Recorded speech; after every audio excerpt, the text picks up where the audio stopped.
Hi friends, ఈరోజు నుంచి ప్రతిరోజు కూడా ఈనాడు దినపత్రికలోని ప్రధాన వార్తలను ఓసారి విశ్లేషించేటువంటి ప్రయత్నం చేద్దాం.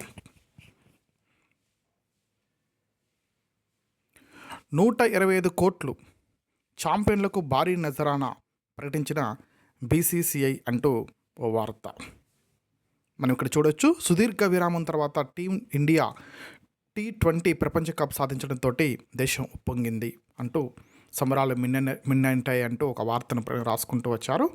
అలాగే ఇది క్రీడాకారులకు 125 కోట్ల రూపాయలు నజరానా ప్రకటించారని చెప్పి వార్త వచ్చింది. వాస్తవానికి అవసరమే. క్రీడలు అనేవి మానసిక ఉల్లాసానికి, శారీరక దృఢత్వానికి ఉపయోగపడతాయి కనుక పాఠశాలలో కూడా మంచి క్రీడలను ఆడించే విధంగా తగినటువంటి సౌకర్యాలను, తగినటువంటి వ్యాయామ ఉపాధ్యాయులను నియమించాల్సినటువంటి అవసరం ఉందని చెప్పని ఈ ఆర్టికల్ మనకు తెలియజేస్తుంది. తర్వాత వసతులు లేని వర్సిటీలు, అధ్వానంగా హాస్టళ్ళు, పెచ్చులొడుతున్న పైకప్పులు, తలుపులు లేని మరుగుదొడ్లు, నాసిరకంగా భోజనం, ఆందోళన చేస్తున్న చర్యల శూన్యం, నిధులు పెద్దగా అవసరం లేని పనులు చేయలేని అధికారులు, బడ్జెట్ కేటాయింపులే అరకుర, వాటిలోనూ ఇచ్చేది మాత్రమే అంటూ వయు హాస్టల్లోని పరిస్థితులను కట్టికే విధంగా ఓ ఆర్టికల్ని, ఒక కథనాన్ని ఇక్కడ ప్రచురించారు. వయు ఈ హాస్టల్లో పైకప్పు సీలింగ్ ఇలా. తెలంగాణ వర్సిటీలోని పాత బాలుర హాస్టల్లో అద్దాలు పగిలిపోవడంతో కిటికీకి కట్టిన పరదా అంటూ ఓ చిత్రాన్ని కూడా ప్రకటిస్తూ బ్యాండ్ ఐటెంగా ఈరోజు ఈనాడులో ప్రచురించారు. ఇది మనకు వసతుల్లో ఉన్నటువంటి సౌకర్యాలు ఎలా ఉన్నాయనే విషయాన్ని తెలియజేస్తుంది. తప్పనిసరిగా ప్రభుత్వం ఈ విషయాలపై దృష్టి సారించి వర్సిటీలను, విద్యా కేంద్రాలను మంచిగా తీర్చిదిద్దాల్సినటువంటి అవసరం ఉందని ఈ ఆర్టికల్ మనకు తెలియజేస్తుంది. ఈ కథనం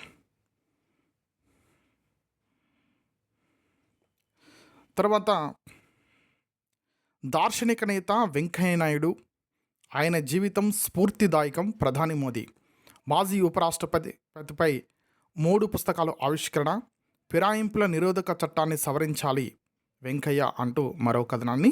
అలాగే ఇక్కడ ప్రధాని మోదీ ఓ పుస్తకాన్ని ఆవిష్కరిస్తున్నారు. దానికి సంబంధించినటువంటి ఓ పిక్ని కూడా ప్రచురించారు. వెంకయ్య నాయుడు ఏ లైఫ్ ఇన్ సర్వీస్ పుస్తకాన్ని వర్చువల్గా ఆవిష్కరిస్తున్న ప్రధాని మోదీ అంటూ ఒక చిత్రాన్ని కూడా ఇక్కడ ప్రచురించారు. దాన్ని మనం చూడొచ్చు.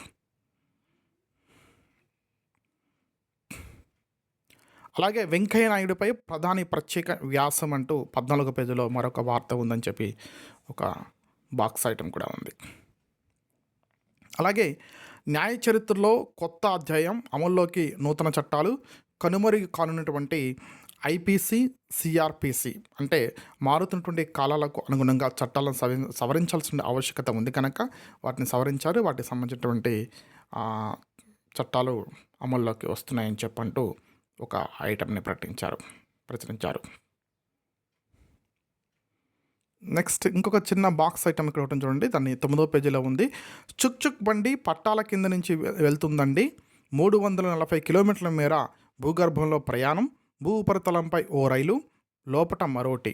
కాజీపేట రైల్వే స్టేషన్ సమీపంలో నిర్మాణం. అంటే రైల్వేకి సంబంధించినటువంటి భూసేకరణ చేయడం అనేది పెద్ద కష్టం కనుక భూమి లోపల, భూమి పైన, అంటే మన అప్స్టైర్ బిల్డింగ్ కట్టుకుంటాం కదా, అట్లా లోపల ఒక రైలు, పైన ఒక రైలు కూడా ప్రయాణించే విధంగా అద్భుతమైన నిర్మాణం చేపడుతున్నారని చెప్పంటూ ఒక కథనాన్ని 9వ పేజీలో ప్రచురించారు. కేదార్నాథ్ సమీపంలో విరిగిపడ్డ మంచు చర్య, ఎలాంటి ఆస్తి ప్రాణ నష్టం లేదన్న అధికారులు అంటూ మరొక వార్త. పార్లమెంట్లో దుమారం లేపనున్న నీట్. వాస్తవానికి ఈ పరీక్షా పత్రాలు లీక్ కావడం అనేది ఇటీవల కాలంలో చాలా తరచుగా జరుగుతున్నాయి. గతంలోని టీఎస్పీఎస్సీ నిర్వహించినటువంటి గ్రూప్ 1 ప్రశ్నపత్రాలు కూడా లీక్ అయిన విషయాన్ని చూడవచ్చు.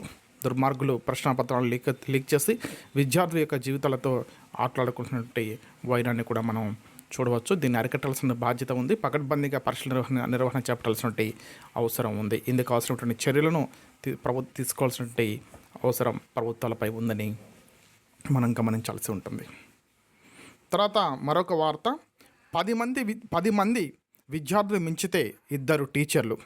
పిల్లల సంఖ్యకు అనుగుణంగా ఉపాధ్యాయుల కేటాయింపు, ఎస్ఈటీ బదిలీలో పాఠశాల విద్యాశాఖ నిర్ణయం, పాక్షికంగా హేతుబద్ధీకరణ అమలు చేసినట్లే అంటూ మరో కథనాన్ని కూడా 3వ పేజీలో ఈనాడు దినపత్రిక ప్రచురించింది.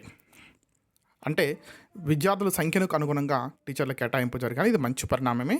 అయితే ఇక్కడ పాక్షికంగా హేతుబద్ధీకరణ అయితే టీచర్లు ఉపాధ్యాయుల బదిలీలో ప్రారంభంలో ఎటువంటి హేతుబద్ధీకరణ ఉండదు, అన్ని కళ్ళు కూడా చూపిస్తామని చెప్తున్నారు. కానీ తర్వాత కాలంలో మరి ఉపాధ్యాయ సంఘాలు, తర్వాత ఉపాధ్యాయుల కోరిక మేరకు లాంటి ఏర్పాటు చేసి ఉంటారు. ఇవి ఈరోజు ఈనాడు దినపత్రికలోని ప్రధాన పేజీలోని ఫస్ట్ పేజీలో ఉన్నటువంటి ప్రధాన అంశాలు. ఓకే, రేపు మళ్ళీ కలుసుకుందాం. అంతవరకు సెలవు.